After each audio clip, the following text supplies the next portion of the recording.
নমস্কার বন্ধুরা, বাঙালি রান্নাঘরে তোমাদের সবাইকে স্বাগত। আজকে চলে এলাম একটা নতুন রেসিপি তোমাদের সঙ্গে শেয়ার করব বলে। প্রতিদিনই ভাবছিলাম যে কিছু একটু মিষ্টি করলে ভালো হয়, মিষ্টি খেতে খুব মন চাইছিল। তার জন্য আজকে বাড়িতে ছানা নিয়ে এসেছিল তোমার দাদাভাই। তো ভাবলাম ছানাটাকে কাজে লাগিয়ে দিই, তাই বানিয়ে ফেললাম চটজলদি ছানার জিলাপি। এবার এই ছানাটাকে ভালো করে এরম করে হাত দিয়ে চটকে নিতে হবে। হাত দিয়ে মেখে নিলাম। এবার আমি এর মধ্যে এক এক করে উপকরণগুলো দেব। তো ছানার জিলিপিটা তোমাদেরকে যেভাবে আমি দেখাচ্ছি এইভাবেই তোমরা বাড়িতে ট্রাই করবে, তাহলে দেখবে দোকানের মতোই কিন্তু খেতে লাগবে। তো ছানাটাকে পুরো আমি ছানার মধ্যে দেখো একটু ভেঙে নিলাম, কারণ ছানাটা শক্ত শক্ত ছিল। এবার আমি এর মধ্যে 2 থেকে 3 চামচ, ছোট 3 চামচ মতো ময়দা দেব। তো এখানে আমি এরকম একটা চামচ ইউজ করছি, একটু বড় মাপে।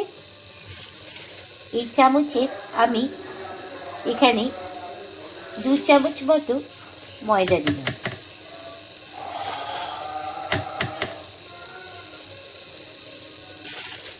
আর এই চামচেরই 2 চামচ মতো সুজি দেব। তো এখানে আমি এই চামচেরই ভর্তি ভর্তি করে নয়, মাথা ছেটে ছেটে 2 চামচ মতো সুজি দেব। 1 চামচ আর এই 1 চামচ। আর দেব এখানে 1 চামচ মতো ঘি। আর দিলাম এখানে 1 চামচ মতো ঘি। এবার সব শুদ্ধ ভালো করে আমাকে একসাথে এইভাবে মাখতে হবে। যতক্ষণ না মোলাম হচ্ছে ততক্ষণ কিন্তু এটাকে ভালো করে মাখতে হবে, কারণ এই ছানাটা ভালো করে যতক্ষণ না তোমরা মাখবে ততক্ষণ কিন্তু ছানার জিলাপিটা ভালো হবে। সেহেতু এইভাবে তোমরা যতক্ষণ না ছানাটা মোলাম হচ্ছে ততক্ষণ ধরে ভালো করে এটাকে মাখতে হবে। তো এখানে দেখো ছানাটা আমার সুন্দর করে মাখা হয়ে গেছে। কতটা সফট হয়েছে তোমাদেরকে দেখিয়ে দিই, দেখো এই দেখো। এবার আমি ছানাটাকে থেকে লেচি করে নেব, ছোট ছোট করে, যেরকম তোমরা লুচির লেচি করো ঠিক ওইভাবেই ছানাটা থেকে ছোট ছোট করে লেচি করে নিতে হবে। তো আমি এখানে এতগুলো লেচি করেছি, তার মানে আমার এখানে এতগুলো মিষ্টি তৈরি হবে। এবার করব কি, এবার একটা এরকম পাত্রের মধ্যে আমি এরকম করে লেচিগুলোকে নিয়ে লম্বা করে একটা শেপ দেব।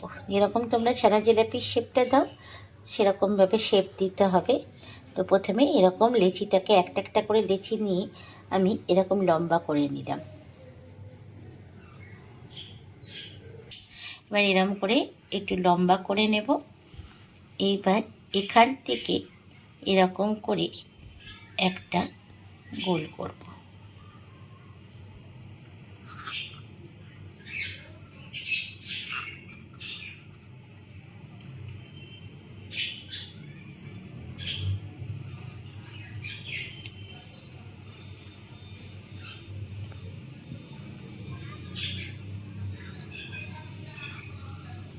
এই যে দেখো আমি এরকমভাবে শেপ দিলাম। এইভাবে সব কটা করে নেব। তো এইভাবে আমি সবগুলো লিচি এইভাবে শেপ দিয়ে নেব। মিষ্টিগুলো এইভাবে একটা একটা করে তৈরি করে নিই। তো এখানে দেখো আমি সবগুলো শেপ দিয়ে নিয়েছি, আর আমার এখানে কতগুলো মিষ্টি তৈরি হয়েছে দেখতেই পাচ্ছ। তো এইবার করতে হবে কি, আমি একটা কড়াইয়ের মধ্যে সাদা তেল আর খানিকটা ঘি একসাথে বসাবো।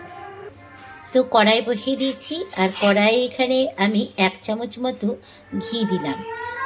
ঘি আর সাদা তেল একসঙ্গে দিলে পারে কিন্তু ভালো একটা টেস্ট আসে। তোমরা ঘিটা দিতেও পারো, নাও দিতে পারো, কিন্তু সাদা তেলেই এখানে ভাজবে। তো এখানে আমার তেলটা গরম হয়ে গেছে। এবার আমি এক এক করে যে ছানার মিষ্টিগুলো তৈরি করেছিলাম সেগুলো লাল লাল করে ভেজে নেব। তো এইভাবে দেখো দিয়ে দিয়েছি। এবার একটু লাল লাল করে এপিট ওপিট ভেজে দিতে হবে। তো দেখো আমি লাল লাল করে এপিট ওপিট ভালো করে ভেজে নিয়েছি। এবার তুলে নেব, আর বাদ বাকি যে মিষ্টিগুলো আছে সেগুলো এইভাবেই লাল লাল করে ভেজে নেব। তো এগুলো আমার ভাজা হয়ে গেছে, আর দেখতেই পাচ্ছ এপিট ওপিট দুপিটি আমি লাল লাল করে ভেজে নিয়েছি। আর বাদ বাকি যে মিষ্টিগুলো ছিল সেই মিষ্টিগুলো এখানে ভাজা বসিয়ে দিয়েছি। তো এখানে আমার সবগুলো মিষ্টি লাল লাল করে ভাজা হয়ে গেছে। এবার আমি চিনির সেরাটা বানাবো। তো এখানে আমি জল দিয়েছি হচ্ছে 2 কাপ মতো। এবার আমি এর মধ্যে 2 কাপ মতো চিনি দেব। তো এখানে আমি 2 কাপ চিনি দিয়েছি, আর তার মধ্যে দিয়ে দিলাম 2টো এলাচ থেতো করে। এবার চিনিটাকে একটু ভালো করে ফুটাতে দেবো সেরা করার জন্য। চিনির সেরাটা দেখো আমার ভালো মতো এখানে ফুটছে আর হয়ে এসছে। আর আমি চিনির সেরাটাকে এবার বন্ধ করে দেব, আর শুকাবো না, কারণ একটু রস রস না হলে কিন্তু ভালো লাগবে না। তা আমি এটাকে বন্ধ করে দিলাম।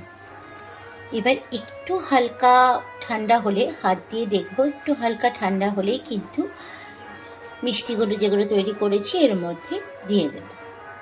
তো এবার এই চিনির রসের মধ্যে মিষ্টিগুলোকে আমি দিয়ে দেব। তো এই ছানাটা আমি ভেজে ভেজে রেখেছিলাম সেগুলো ভালো করে এবার রসের মধ্যে এভাবে চুবিয়ে দেব।